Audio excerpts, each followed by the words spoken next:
أعوذ بالله من الشيطان أعوذ بالله من الشيطان بسم الله الرحمن الرحيم الحمد لله رب العالمين وصلی اللہ علی سیدنا محمد وآلہ الطیبین الطاہرین۔ ناظرین اکرام، ایک بار پھر آپ کا استقبال ہے آپ کے اپنے پروگرام احکام اسلامی میں، جس میں ہم روزوں کے احکام کو آپ کے سامنے بیان کرنے کی سعادت حاصل کر رہے ہیں۔ امید کرتے ہیں کہ اس بیان کے ذریعے ہم خود بھی احکامات کو جان سکیں، سمجھ سکیں اور عمل کر سکیں، اور دوسروں تک بھی اس کا علم پہنچا سکیں۔ ہمارے آس پاس جہاں بھی مومنین و مومنات ہیں، ہماری ذمہ داری ہے کہ ان کو احکامات سے آگاہ کریں اور ان کو اس طرف لائیں تاکہ وہ احکامات کو جان سکیں اور اس کے اوپر عمل کر سکیں۔ روزے کے ان مفترات کے سلسلے میں ہماری اور آپ کی گفتگو چل رہی تھی اور ہماری بحث چل رہی تھی ان اقسام کے سلسلے میں کہ جہاں پر اگر کوئی انسان حالت جنابت میں یا کوئی خاتون حالت حیض یا حالت نفاس میں اذان صبح تک باقی رہ جائے اور غسل نہ کرے تو اس کا روزہ باطل ہو جاتا ہے۔ خواتین کے لیے یہاں پر 4-5 مسئلے ہیں جس کو ہم آج بیان کر رہے ہیں کہ اگر کوئی خاتون ماہ مبارک رمضان میں صبح کی اذان سے پہلے حیض یا نفاس سے پاک ہو جائے اور جان بوجھ کر غسل نہ کرے، یا اگر اس کا فریضہ تیمم کرنا ہو اور عمدن تیمم نہ کرے تو اس کا روزہ باطل ہے۔ یعنی اگر کوئی خاتون دیکھے کہ وہ حیض سے پاک ہو چکی ہے یا نفاس سے پاک ہو چکی ہے اور ماہ مبارک رمضان میں اس کو روزہ رکھنا ہے، اذان صبح سے پہلے وہ پاک ہو گئی تھی، رات میں پاک ہو گئی تھی، رات کے نصف حصے میں پاک ہو گئی تھی اور اس کو علم ہو گیا کہ وہ پاک ہو چکی ہے، اب اسے غسل کرنا ہے اور اگلے دن کا روزہ رکھنا ہے صبح کا۔ یا اگر غسل کرنے میں کوئی پریشانی ہے اور اسے تیمم کرنا ہے، اس کا فریضہ تیمم کرنا ہے، جیسے کہ جو تیمم کے باب میں ہم بیان کر چکے، یا اگر موقع رہا تو انشاءاللہ بعد میں ہم اس کو ایک بار دہرا دیں گے کہ اگر انسان کو غسل کرنا ہے تو وہ غسل کرے، اگر اس کا وظیفہ تیمم کرنا ہے تو وہ تیمم کرے، لیکن جان بوجھ کے نہ غسل کرے یہ خاتون جو پاک ہو چکی ہے، نہ تیمم کرے اور اذان صبح ہو جائے تو اس کا روزہ باطل ہو جائے گا۔ لیکن اگر غیر رمضان ہو، یعنی رمضان کے علاوہ کوئی روزہ ہو، مستحب روزہ ہو یا کوئی معین روزہ ہو جو طے کیا ہو پہلے سے کہ میں روزہ رکھوں گی فلاں تاریخ کو، تو احتیاط یہ ہے کہ اس روزے کی قضا کرے۔ اگر خاتون اذان صبح سے پہلے حیض یا نفاس سے پاک ہو جائے اور غسل کا وقت نہ ہو تو روزہ رکھنے کے لیے اسے تیمم کرنا چاہیے اور اس کا روزہ اور اس روزے کی قضا بھی کرے۔ اگر خاتون اذان صبح سے پہلے حیض سے یا نفاس سے پاک ہو جائے لیکن اس کے پاس غسل کرنے کا وقت نہ ہو یا کسی وجہ سے غسل اس کے لیے صحیح نہ ہو تو وہ تیمم کر کے روزہ رکھ سکتی ہے اور اس کا روزہ صحیح ہے، نہ اس کو اس کی قضا کرنے کی ضرورت ہے، نہ ہی اس کے لیے کوئی کفارہ ہے۔ لیکن اگر واجب معین یا غیر معین یا مستحب روزے میں وہ وقت نہ رکھتی اور تیمم کر کے کرنا چاہے تو پھر بہتر یہ ہے کہ اس روز کی روزے کی قضا اور اس کے ایک یا کئی دن کے بعد یاد آئے تو درمیان میں جو روزے رکھے ہیں وہ صحیح ہیں۔ ہم ان مسئلوں کو دوبارہ تکرار کر دیتے ہیں، ممکن ہے ٹیکنیکل پرابلمز کی وجہ سے ہماری آواز یا مسئلہ صحیح سے واضح نہ ہوا ہو۔ اگر عورت اذان صبح کے قریب حیض یا نفاس سے پاک ہو جائے اور غسل و تیمم کا وقت نہ رہتی ہو یا اذان کے بعد پتہ چلے کہ اذان سے پہلے پاک ہو گئی تھی تو اگر وہ ماہ رمضان کا یا اس کی قضا کا روزہ ہے تو وہ روزہ صحیح ہے۔ یعنی اذان کے بعد دیکھے کہ وہ پاک ہو چکی ہے، آنکھ کھلی تو ہی پاک ہو چکی ہے، اس کو یہ ہو کہ اذان سے پہلے میں پاک ہو چکی تھی اور غسل و تیمم کا وقت اب نہیں ہے اس کے پاس، صبح ہو چکی ہے، پہلے اس کو خبر نہیں تھی، لیکن یہ تھا کہ روزہ میں اذان صبح سے پہلے پاک ہو چکی ہوں، تو اب وہ روزہ رکھے گی اور اس کا روزہ صحیح ہے۔ اگر عورت ماہ مبارک رمضان میں صبح کے وقت حیض یا نفاس سے پاک ہو لیکن دن میں کسی وقت خون دیکھے، چاہے وہ مغرب کے کتنا ہی نزدیک کیوں نہ ہو، اس کا روزہ باطل ہو جائے گا اور ماہ رمضان کے بعد جب بھی اس کو موقع ملے گا وہ اس روز کی قضا کرے گی۔ اگر کوئی خاتون حیض یا نفاس کے غسل کو بھول جائے اور اس کے ایک یا کئی دن کے بعد یاد آئے تو درمیان میں جو روزے اس نے رکھے ہیں وہ سب روزے صحیح ہیں۔ اگر خاتون اذان صبح سے پہلے حیض یا نفاس سے پاک ہو جائے اور غسل کرنے میں کوتاہی کرے اور اذان صبح تک غسل نہ کرے تو اس کا روزہ باطل ہے۔ لیکن اگر وہ کوتاہی نہ کرے، مثلا منتظر ہو کہ حمام کھلے گا یا پانی گرم ہو جائے گا اور درمیان میں وہ سو جائے اور 3 مرتبہ ایسا کرے اور اذان تک غسل نہ کرے تو اس کا روزہ صحیح ہے، یعنی اسے کوتاہی نہیں کی ہے لیکن کسی مجبوری کی بنا پر یہ وقت گزر گیا اور وہ سو گئی اور پھر روزہ غسل نہیں کر سکی تو اس کا روزہ صحیح ہے۔ اگر کوئی خاتون استحاضہ کی حالت میں ہے، اگر اپنے واجب غسلوں کو بجا لائے، جس کا حالت استحاضہ کے احکام میں ہم نے تفصیل کی ہے اور انشاءاللہ اگر موقع رہا تو ہم بعد میں بھی اس کو بیان کریں گے، تو اس طرح سے اس کو روزہ رکھے گی اور اس کا روزہ صحیح ہے، کیونکہ حالت استحاضہ میں جو استحاضہ کی قسمیں ہیں ان کے الگ الگ احکام ہیں، کہیں پہ صرف ایک غسل کرنا ہے، کہیں پہ ہر نماز کے لیے الگ الگ غسل کرنا ہے۔ اگر وہ اس طرح سے غسلوں کو انجام دیتی ہے تو اس کے دن کی عبادتیں بھی ٹھیک ہیں اور اس کا روزہ بھی صحیح ہے۔ ایک آخری مسئلہ اس سلسلے میں آپ کے سامنے اور بیان کر دیں، وہ یہ کہ اگر میت کو مس کیا ہے کسی شخص نے، یہ مسئلہ بہت ضروری ہے اس کو سمجھنا، کیونکہ بہت لوگوں کو اس کے سلسلے میں ڈاؤٹ ہے۔ جس شخص نے میت کو مس کیا ہے، یعنی اس کے بدن کے کسی حصے کو میت کے بدن کے کسی حصے سے مس کیا ہے، تو اس انسان نے اگر غسل نہیں کیا ہے تب بھی وہ روزہ رکھ سکتا ہے، اور اگر روزے کی حالت میں بھی وہ یہ کام کرے، یعنی کسی میت کو چھو لے یا کسی میت کو غسل دینے کے لیے لے جائے یا کسی میت کے ٹھنڈے بدن کو چھو لے جس کو بھی غسل نہیں دیا گیا ہے، تب بھی اس کا روزہ صحیح ہے، یعنی مس میت سے روزہ باطل نہیں ہوتا۔ مس میت سے انسان کا جسم بھی نجس نہیں ہوتا، صرف اس کے اوپر غسل مس میت واجب ہے۔ یعنی اگر کسی انسان نے میت کو چھوا ہے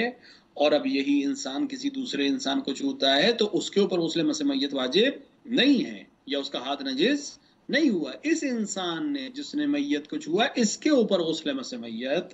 واجب ہے، نہ کہ دوسرے شخص پہ جو اس کو چھوئے۔ اس کو سمجھ لیں، یعنی ایک وقت ہے ایک انسان کسی میت کو چھوتا ہے، اس کے اوپر غسل مس میت ہے، لیکن اگر وہ روزہ رکھ رہا ہے کوئی حرج نہیں ہے، وہ بغیر غسل کے روزہ رکھنا چاہتا ہے تب بھی کوئی مسئلہ نہیں، دن میں کسی بھی وقت وہ غسل مس میت کر لے گا۔ لیکن اگر کوئی دوسرا شخص اس انسان کو چھوتا ہے جو زندہ ہے اور جس نے میت کو چھوا ہے تو اس کے اوپر نہ غسل مس میت ہے، نہ اس کا بدن نجس ہوا ہے، نہ اس کے اوپر کوئی اس طرح کا حکم ہے۔ اس کو سمجھ لینا بہت ضروری ہے۔ ایک اور چیز جو روزے کو باطل کرتی ہے وہ ہے انیما لینا۔ انیما ایک خاص طریقے کا علاج ہے جس میں انسان کو سیاف دیا جاتا ہے اور بعض مسائل میں اس کی ضرورت پڑتی ہے۔ اگر کوئی انسان لکوڈ چیز سے، بہنے والی چیز سے انیما لیتا ہے، چاہے وہ علاج کی غرض سے ہو، مجبور ہو، تب بھی اس کا روزہ باطل ہو جائے گا اور اسے بعد میں اس روزے کی قضا کرنی پڑے گی۔ لیکن اگر انیما کسی غیر بہنے والی چیز سے لیا جائے، سالڈ چیز سے لیا جائے، کسی ایسی چیز سے لیا جائے جو بہنے والی نہیں ہے، تب بھی اس کو اس سے اجتناب کرنا چاہیے۔ اگرچہ اس میں اشکال نہیں ہے لیکن بہتر یہ کہ انسان روزے کی حالت میں انیما اگرچہ سالڈ سے ہی کیوں نہ ہو نہ لے۔ انسان کو چاہیے کہ اپنے روزے کی ان تمام مفترات کے اوپر غور کرے، ان کو سمجھے اور ان کو سمجھنے کے بعد اس کے اوپر عمل کرے۔ یعنی اگر انسان کسی فعل کو انجام دے رہا ہے تو جان لے، سمجھ لے کہ اس کا روزے میں اس کا کیا اثر ہو سکتا ہے تاکہ اس کا روزہ صحیح رہے۔ اگر حکم نہ جاننے کے نتیجے میں ہم غلط کام کرتے ہیں اور بعد میں پتہ چلے کہ اس کی وجہ سے ہمارا روزہ باطل ہو گیا ہے تو یہ بہت بڑا مسئلہ ہو جائے گا۔ البتہ ایک جاہل انسان جس کو نہیں پتا اس کے لیے چھوٹ ہے شریعت میں، لیکن ایک جاہل مقصر ہوتا ہے۔ مقصر جاہل وہ ہے کہ جو معلوم کر سکتا تو معلوم نہیں کیا۔ آج کے اس دور میں کوئی انسان یہ نہیں کہہ سکتا کہ مجھے معلوم کرنے کے میرے پاس وسیلے نہیں تھے۔ آج کل فون ہیں، موبائلز ہیں، ٹیلی ویژنز ہیں، ہزاروں طریقے وسیلے ہیں جس کے ذریعے سے ہم انفارمیشن ادھر سے ادھر کر سکتے ہیں۔ لہٰذا انسان کو کوشش کرنی چاہیے کہ مسائل کو صحیح طریقے سے جانے، سمجھے اور اس کے اوپر عمل کرے۔ لہٰذا بہت ضروری ہے کہ انسان ان مسائل کو جانے اور سمجھے اور اس کے اوپر عمل کرے۔ ایک چیز اور رہ جاتی ہے جو روزے قضا کرتی ہے، انشاءاللہ اس کی تفصیل ہم انشاءاللہ کل کے ایپیسوڈ میں آپ کے سامنے بیان کریں گے۔ جیسا کہ ہمارا طریقہ ہے کہ ہم بعض چیزوں کو آپ کے سامنے پیش کرتے ہیں. اور ہم ایک بار پھر سے بہت دہرا دیں کہ نیچے دیے گئے نمبرز کے اوپر اگر آپ اپنے سوالات بھیجیں گے تو وہ ہم تک ضرور پہنچیں گے، اور ہم کوشش کریں گے کہ اس پروگرام میں ان کو بھی شامل کریں تاکہ بہت سے لوگوں تک جو چیز ان کے ذہن میں نہیں آئی ہے یا ان کے لیے کوئی مسئلہ ہے تو وہ حل ہو جائے، ساتھ ہی وہ لوگ جو نہیں پوچھتے ہیں ان تک بھی اس کا جواب پہنچ جائے. ایک سوال ہمارے پاس آیا ہے، ظاہراً ہندوستان سے ہے، کہ کیا روزے کی حالت میں بال کٹوائے جا سکتے ہیں؟ یہ بہت آسان سا مسئلہ ہے، نہ جانے کیوں بار بار لوگ یہ سوال پوچھتے ہیں. روزے کی حالت پہ بال کٹوانے میں کوئی حرج نہیں ہے. اس چیز کو ہم واضح کر دیں، اصل میں کہیں کہیں پہ اصطلاحوں کو صحیح سے نہ سمجھنے کے نتیجے میں یہ مسئلہ پیش آتا ہے. اصل میں حجامت ایک فعل ہے جو خاص طریقہ ہے علاج کا، جس میں بدن انسان سے خون نکالا جاتا ہے. یہ ایران میں، عراق میں رائج ہے، ہندوستان اور پاکستان میں بہت کم لوگ اس کو کرتے ہیں یا جانتے ہیں، بہت ہی کم لوگ اس چیز کو جانتے ہیں اور اس پہ کم کرتے ہیں. ہمارے یہاں حجامت کا لفظ استعمال ہوتا ہے بال مونڈنے میں یا بال کاٹنے کے سلسلے میں.